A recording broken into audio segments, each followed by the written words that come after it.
it was suddenly realising that I was working what felt like almost every evening and every weekend, and I had a queue of people who were asking for the kind of support that I was giving.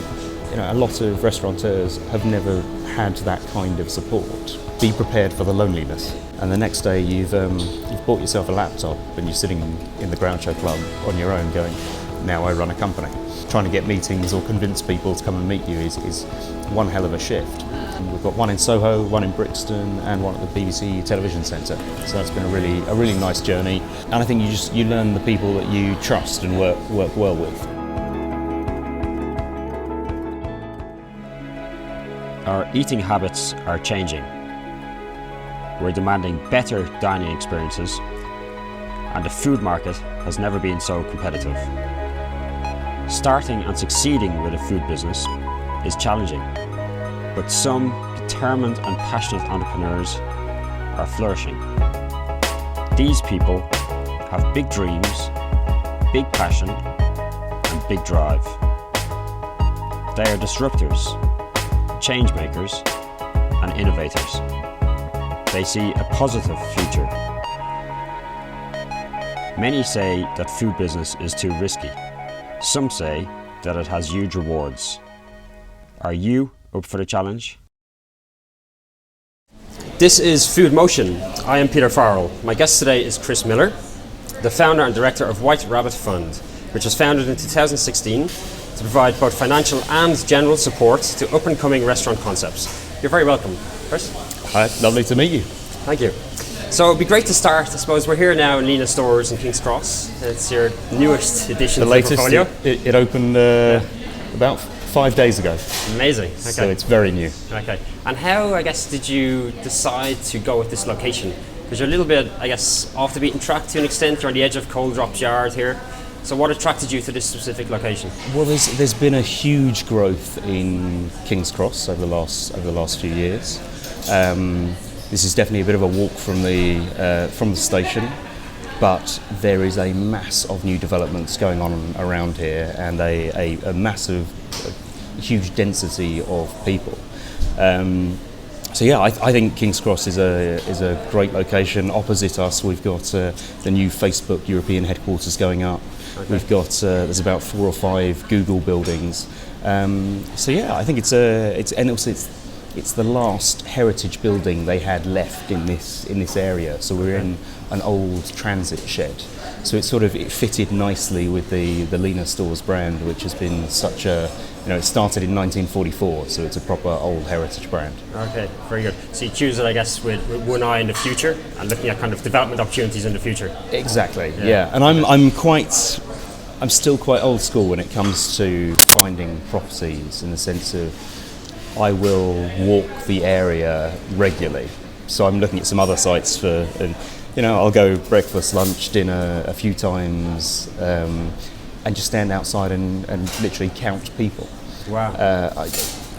Ultimately, you've got to have walked the streets to really understand where people are going, and are you on the right side of the road, and how people use that area at different times of the day. Okay, very good. I still think that 50% of this is still a property game, so it's very important to be out there walking the streets. Sure.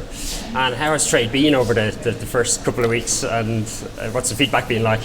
Phenomenal. We are quite considerably ahead of where I thought we would be right at the start. I thought it was going to take a little bit of time for people to find us, but yeah, we're rapidly looking for more staff at the moment. Okay, which like is a good lot sign. Of the industry, I suppose. Yes, yeah.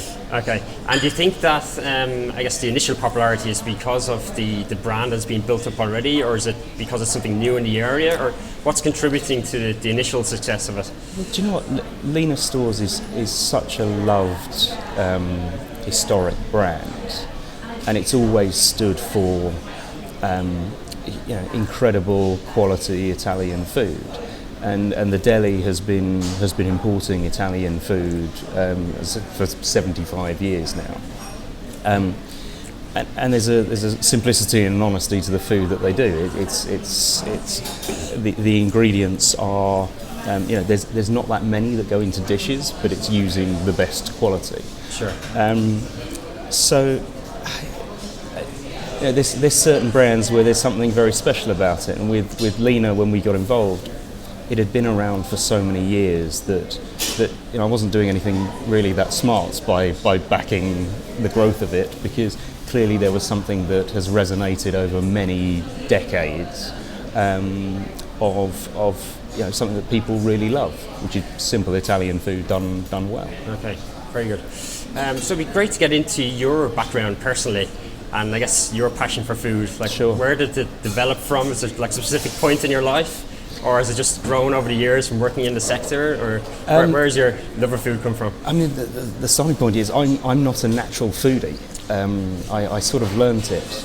I was a bit of a weird child, and I was more obsessed with how to grow businesses and how to make successful businesses. So before my first ever business studies, this shows how incredibly sad I am, my first business studies lesson, I'd read the entire textbook. But then what I found I was in private equity for multiple years before, and in my time there, it was learning about growing businesses. And then when I started to find food and I joined Soho House, it was an area I was fascinated by, but actually I had to go and learn. Okay. And so I go on these very intense sort of eating tours. So I'll eat at 6 or 7 restaurants a day in different cities around the world to try and learn more about the new interesting upcoming trends and things. Okay.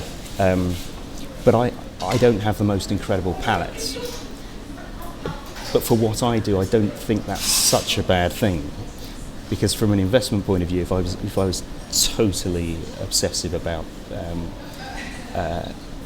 fancy food and Michelin star food, that's all you'd back.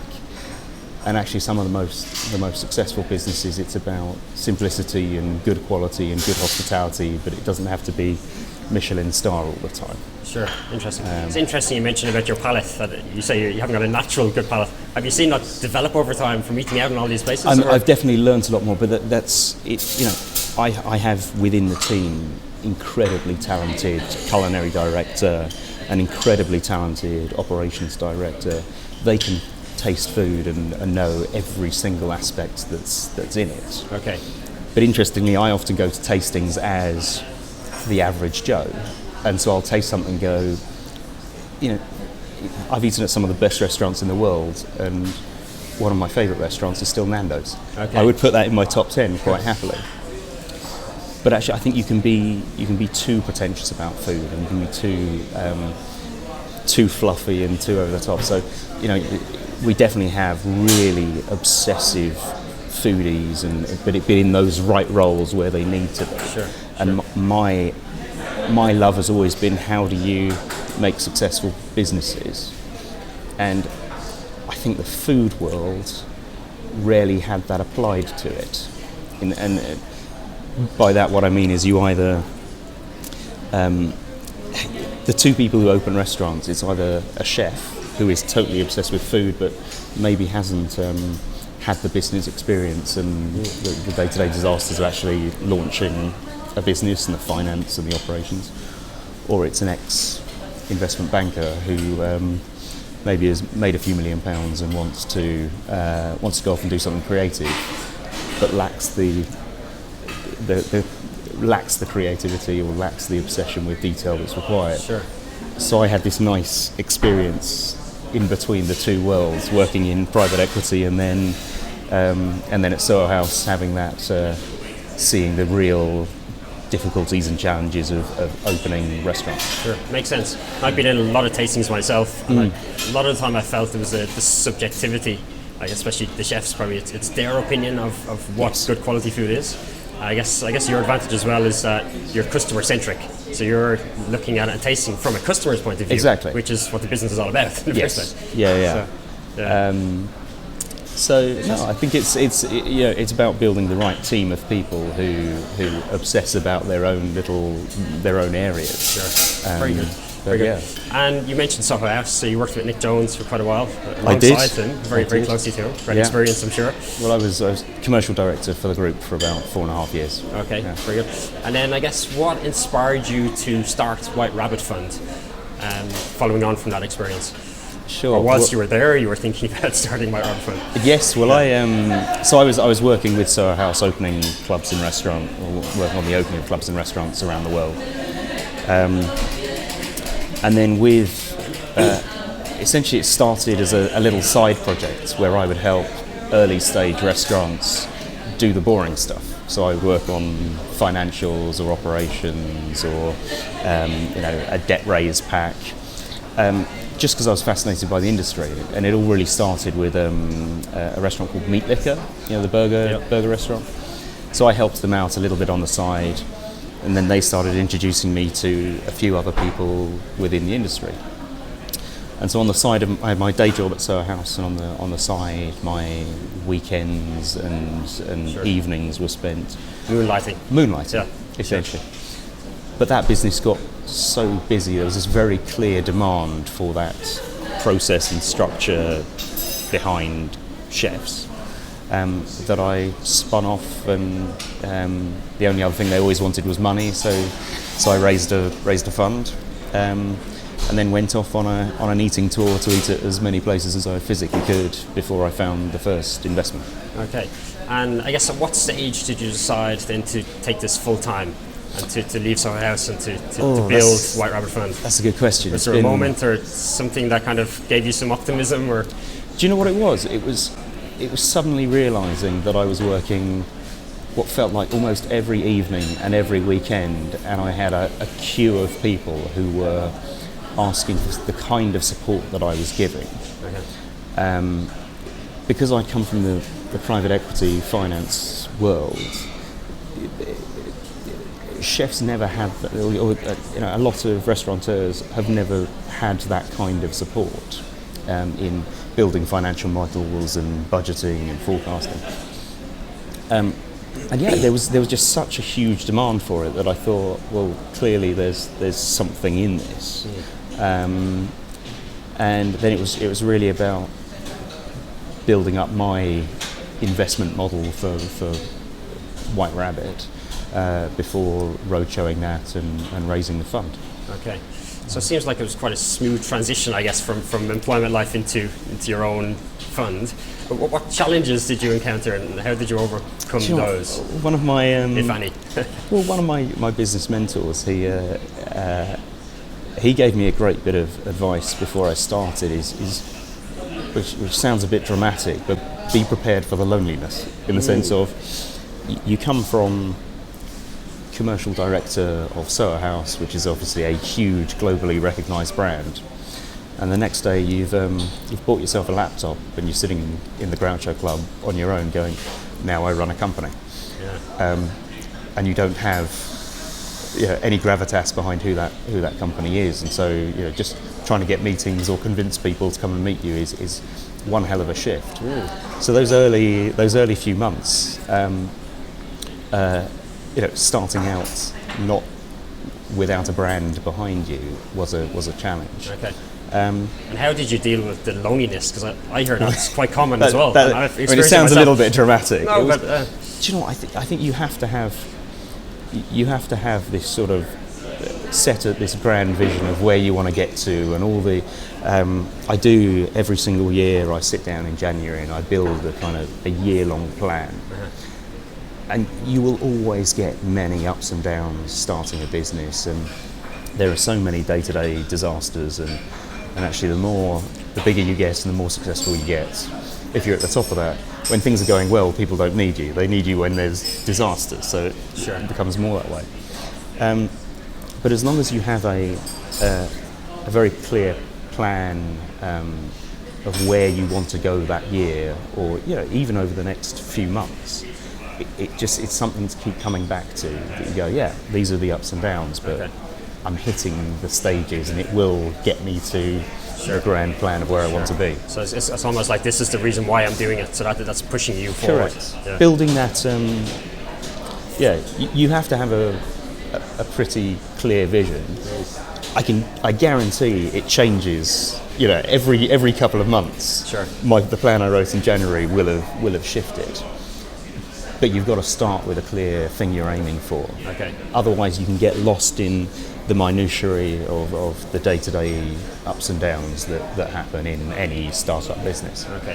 So cricket was your first concept you It was. invested in. I guess what attracted you to them, and why choose those as your first concept? Sure. Well, I'd been I'd written a list of about 250 concepts, and I was slowly eating my way through all of them. And actually, the first investment, I've got to say, there was nothing really that clever on my part. I turned up and it was two guys in a shipping container cooking Indian food with a 2.5 hour queue outside it. And so before you even get in there, you can tell what they're doing from this real rickety old shipping container was something very special.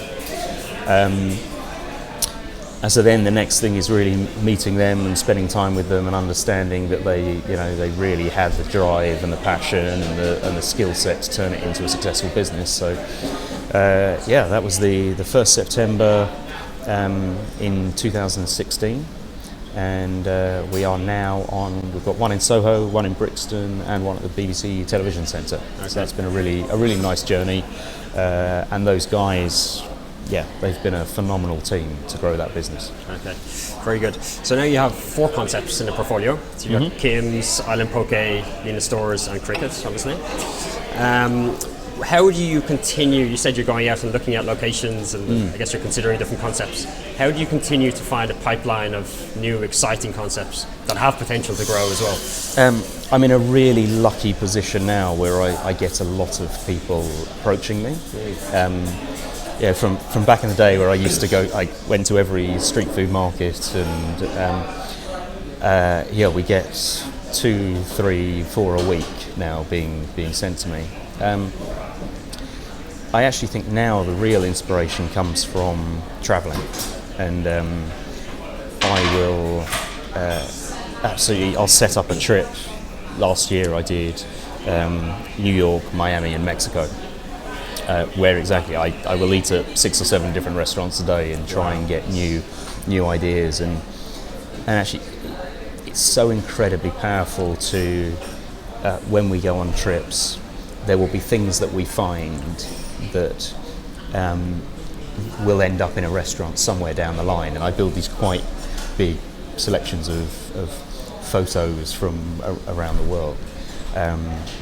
Things like the chairs that you will have walked past on the way in here, that is a design that we found in a restaurant in Milan, that we've taken the original design. It's sort of these love seats that turn into you so you can sit and stare out to the world. Yeah.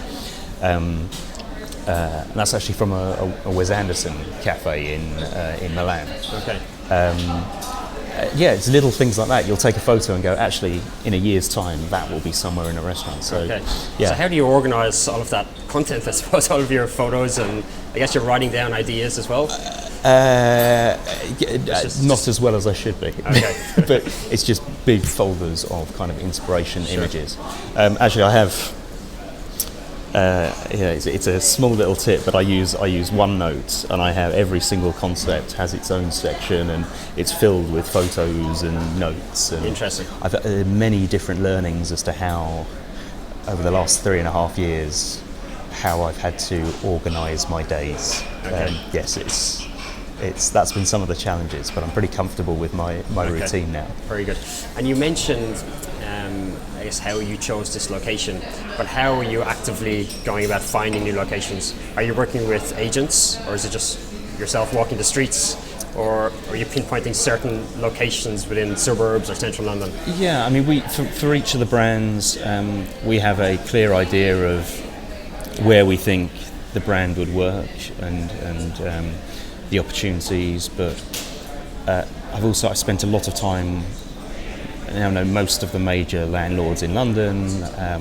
We work with all of the key agents as well, and I think you learn the people that you trust and work well with.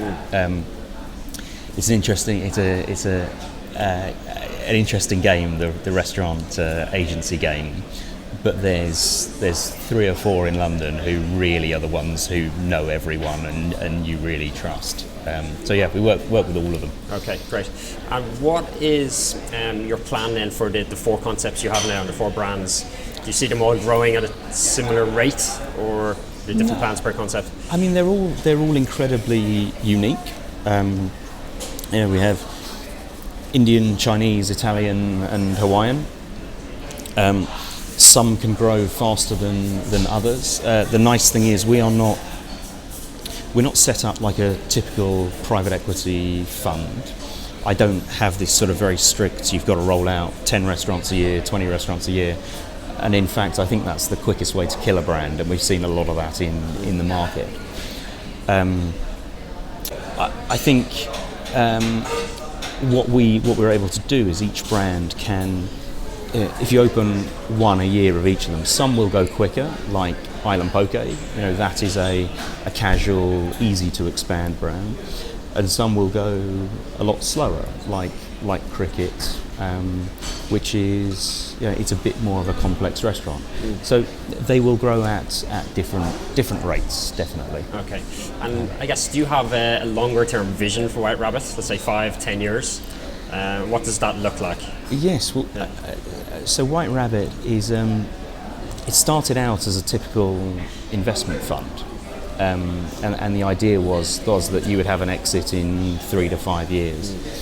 And what we're finding is there's a real value to having a diversified hospitality platform where you have a real senior skill set of operations, culinary director, finance, legal, etc. And what it allows you to do is expand different brands in different ways.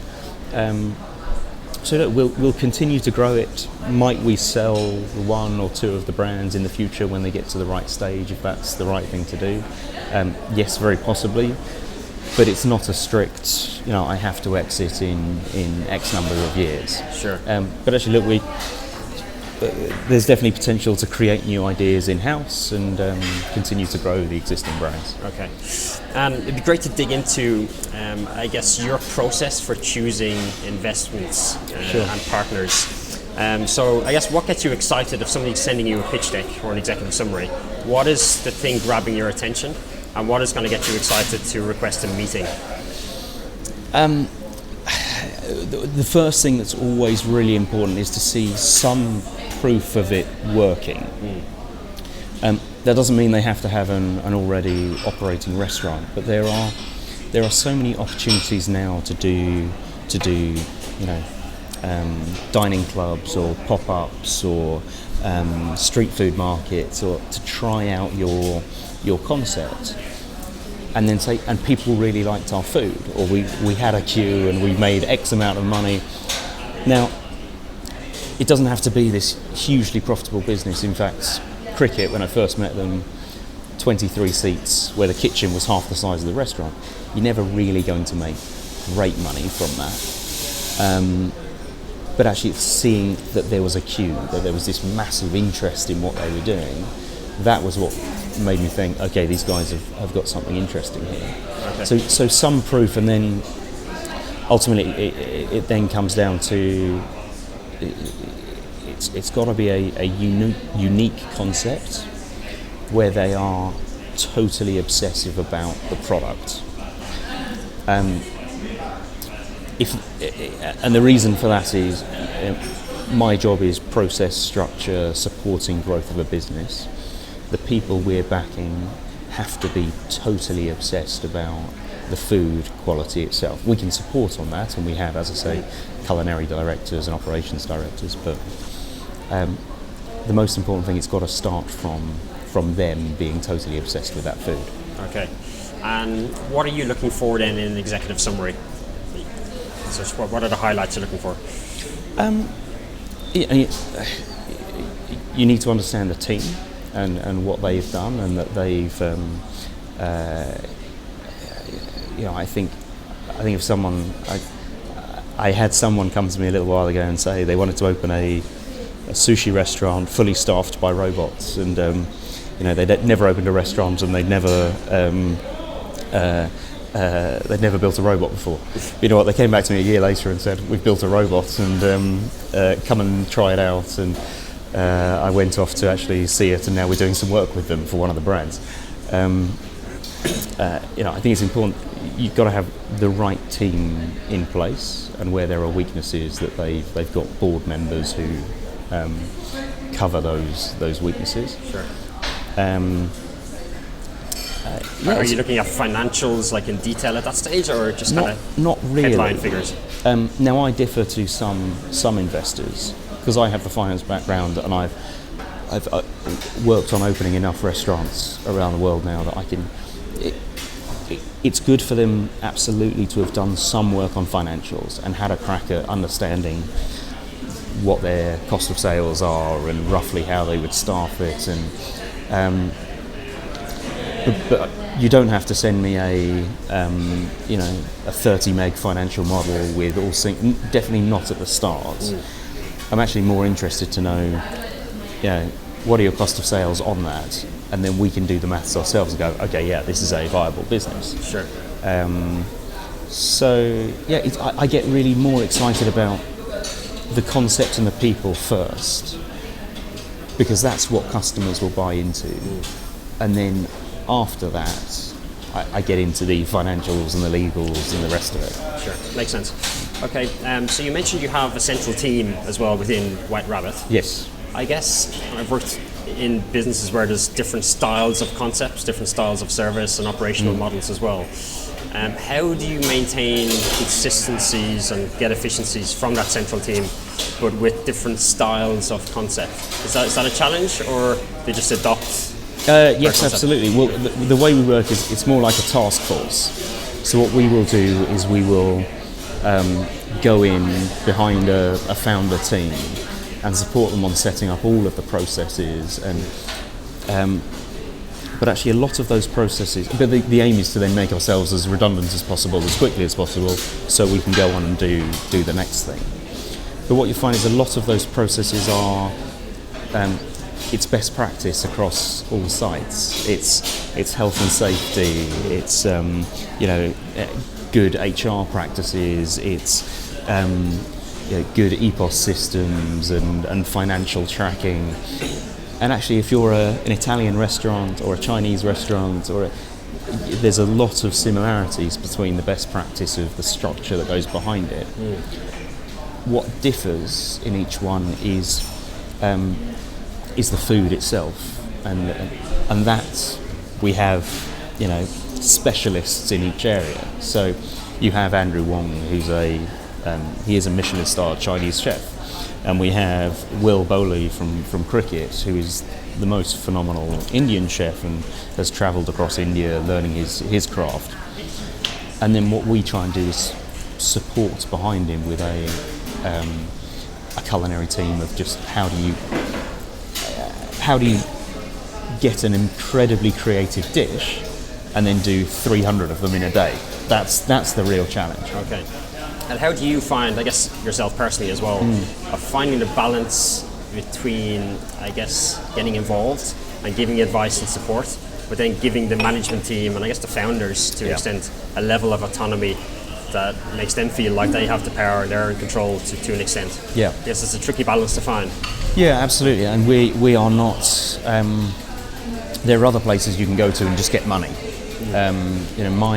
My involvement is, and our team's involvement is where they are actually looking for support and some hand-holding. So it's definitely a balancing act. There should be a little bit of friction and challenges. And actually, I'm reading a book at the moment called Rebel Ideas, which is all about getting a team of people with totally different experiences in one room to fight it out a bit.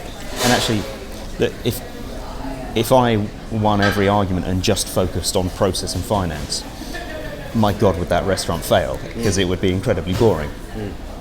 But equally, if you had a Michelin star chef just doing everything, you sometimes don't get a very successful business restaurant. And so it's always a balancing act. There's always trade-offs, but hopefully at the end of that you get a really interesting, exciting project that also makes money. Interesting. Which is important. That's ultimately, you want to be able to provide an amazing experience and amazing food. But you've also got to make money because you've got to stay open if you're going to continue to provide that. It's got to be sustainable. Exactly. So obviously with the closure of high-profile restaurants, particularly in the mid-market sector, getting into the mainstream press, presumably now, I guess mainstream investors are becoming a little bit more nervous and shying away from investing in this sector. Yeah. So are you noticing that in your circles? Yeah, I think absolutely. The more generalist funds who do look at a number of different industries, they are absolutely nervous about the industry and pulling back. There are a number of more sector-specific groups who have seen this all before, and they are definitely still investing. The likes of Trispan and Imbiba and myself. But actually, I raised a bit of debt recently. And speaking to the banks, they all have the same questions of why should we be lending to you now? And I looked back at the press cuttings in the restaurant world from the last few recessions, and it was the same stories. It was the same, this is all a disaster, but actually the groups that invested during that downturn and really started to expand, they were the ones that on the other side. And this is, like any recession, it's cyclical. They were the ones that got sold for really big numbers on the other side of that. Okay. So actually, I don't see it as a bad thing if other people are shying away now, because it takes pressure off property, it takes pressure off the growth plan of the previous oversupply. So yeah, there's definitely a shying away, but it provides again more opportunities for investors now. Very good. And what are your thoughts on crowdfunding as a source of financing restaurants in particular? I have very mixed opinions on that. It can be incredibly successful, and there are great brands that have successfully opened really interesting sites. There are also deals that have got away that are bordering on criminal, and I don't shy away from using that or they should be. Some of the valuations people have gone and raised money at, in this world, restaurants are sold between a certain range, 6 to 15 times EBITDA, depending on where you are. Some of the raises, investors will never make their money back. It doesn't matter how well it performs. And so, I think the crowdfunding section really needs some regulation. It needs there needs to be more protections. Things like high yield bond issues at a small restaurant level. Without mentioning any names, there was one bond which you're taking limited upside and but on equity risk, which is nuts. Some of the structures that have been coming out. So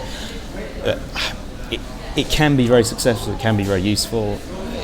Very wary for the people who invest that it's got to be at a sensible number, and this is you've got to know the restaurant industry to really understand what's going to work and what's not. Okay. And something that's become quite common now, and it's I guess a low-cost way of entering this industry and growing an industry, is food halls. So Yes. we've seen a massive growth in food halls in London in particular. I think there's about across the UK. I think there's about 300 of them under construction across Europe now. Okay. Yeah, there's a lot. Crazy. So, I guess, what are your thoughts of that side of the sector? Would you see yourself either trading in there or having a food hall within White Rabbit? Well, I've looked at the market. I like it. It's a nice business model. There are some doing it really well, and there are some that are utterly embarrassing. We've got one of our brands trading in Arcade, food theatre, and look, as a model, as a customer, it's a great experience to be able to go in with a group of friends and someone goes and gets burger, someone gets pasta, someone gets. That said, I don't think it's going to take away from the experience of a restaurant. If you go onto our menu here, we have a large, all singing, all dancing Italian selection of really interesting Italian food. We could not do that in a 200 square foot kiosk in a food market. So I think they can definitely exist alongside each other. The world is not only going to eat in food markets. There will be a couple of them that become really successful, but yeah, it's not a world that I'm planning to invest in the near term. Okay, and presumably you would see that space becoming saturated at some point if there's so many opening, or pretty soon. Okay, yeah. Do you see takeovers happening or buyouts, as always, there will be consolidation. There will be a few big winners out of it. So, yeah, look, I like them. There are some really great examples around the world. There's going to be too many of them quickly, and I'm sure we'll see some close. Okay. And another way, I guess, to test out the concept and to scale up a concept, at least at the initial stages, are through the home delivery kitchens. Yep. So-called dark kitchens, if you like. Mm-hmm. I know you tried it there for relatively short time. Yes, I tried my luck. Well, what's your general opinion of that way of doing it? On paper, a phenomenal idea, and again, there is clearly a shift to that. I use delivery regularly. For some of our brands, it's incredibly. Island Poke delivers very, very well. I tried a dark kitchen. My grand idea was to put Italian, Chinese and Indian into one unit. You're very busy for a 3-hour window in the evening, but to get people to work in a soulless quite container. Horrible box somewhere in a car park in the middle of nowhere, you've got to pay chefs for 9 hours a day. And you've got to staff up each of the brands for 3 hours for the busy period, and the maths was never going to make enough money to be that exciting for me at the moment. Okay. And with the issues of shortages of staff in London, it's much nicer to put chefs in a big open theatre kitchen like this rather than in a horrible box in a car park. So sure. We still use delivery. We're working with our brands to develop different delivery methods, but it's not a core part of my strategy for the next, for the time being. Okay.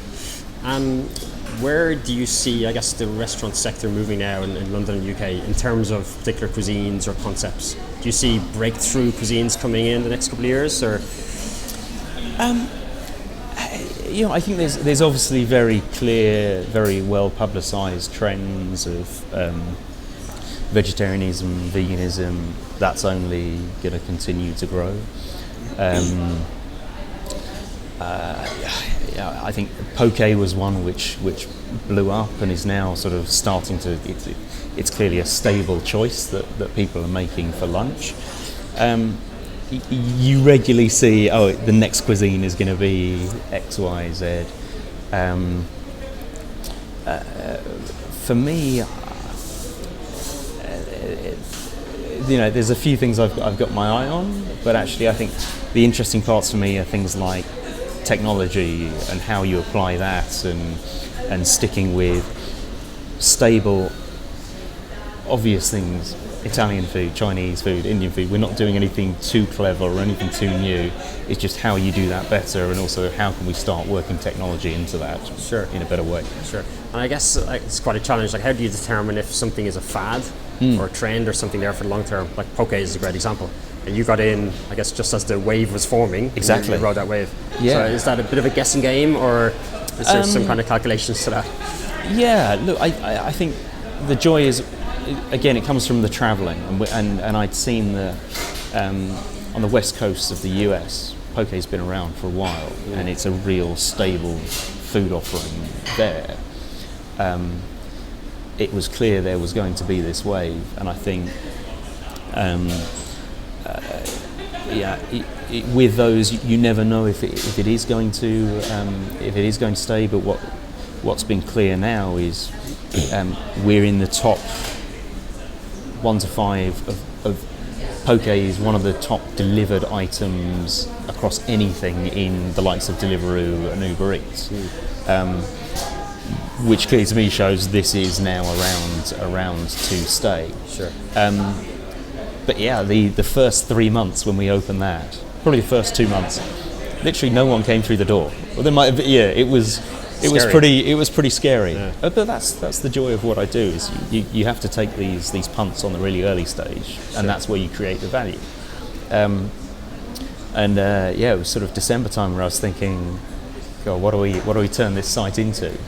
And then come January, the healthy eating of a new wave of people regretting what they'd done at Christmas started to find poke, and people came in and tasted the food and kept coming back. And then it turned into this huge success, and we're up to 8 sites, and we've just signed a big deal that'll push us into Europe quite rapidly. But yeah, that's the risk that you take in venture capital. Okay, very good. So it'd be great just to finish on whether you have any advice, I guess, in particular for people trying to get investment, secure investment, and then trying to grow a brand and scale up a concept. Sure. The starting piece for if you're looking for investment, the one thing I take it very personally that running a fund, you're looking after other people's money, essentially. And if you're going to hand that out to someone, they've really got to have done their homework. And it is that preparation in advance. A good example earlier about, do they have to have built an all singing, all dancing financial model? No, that's not expected. And I don't want an investment pack that's 300 pages long. But what I do want to have is someone who's at least tried and really understands their product and really put the effort in. Also, because it's such a tough industry, they need to be able to prove that they've really done the work and they've put in the hours, because as soon as you hand over that money, that's just the starting point. That's day one of a really long relationship and a long journey. Sure. Would you recommend that people self-fund as much as possible, or at what stage would you say go out to external funding? Well, no, I think you've got to show that you've put something in. You've got to have something at risk. It keeps people honest and it keeps people excited about going to work. If people have come to me and said, I've got this great idea, I'm going to give you the IP, can someone else go and set it up for me? That's always a very, very clear no. You want people to have put... Now, but it differs on how much money people have got or what they're willing to give up. Someone recently with a concept that I really love, they don't have a huge amount of money to put in, but what they've done is they'd given up their job, and they'd gone onto the street food markets to actually test it and gone, right, I'm fully invested in this, and they're looking for the full funding from someone else. But yeah, showing that you've put something in is really important. Sure. Showing that you're committed, really. Exactly. Yeah. Okay. Now that doesn't mean mortgage your house 100% and you don't want people to be terrified of Sure. It's a small bit of advice, but when I went out to do my startup business, I'd already done enough on the side, as in I had my little side company. I tested out that I knew there was demand. So there are many hours in the day. Go and get that proof before you take any massive decisions. All of these Instagram business advisors who say, quit your job and go and chase the dream. No, don't. Sure. But you know what? When you finish at 6 or 7 o'clock at night, this shows a bit about my working day. You can work till 2 o'clock in the morning, Sure. and you can do that every day of the week, and you can work Saturday and Sunday until you've got the proof that your business is exciting enough, and you can show that to someone, and then go, okay, now I can give up my day job. Sure. So working hard. Many hours in the day to get that proof before you go, I'm leaving and I'm going to risk everything. Very good. Yeah. Good note to end on. All right, well, that's great. It's been a pleasure, Chris. Thanks thank you very much. Very informative and interesting. So great to have you here, and hope to see you again. Thank you. Okay, thanks very much. Brilliant. Cheers.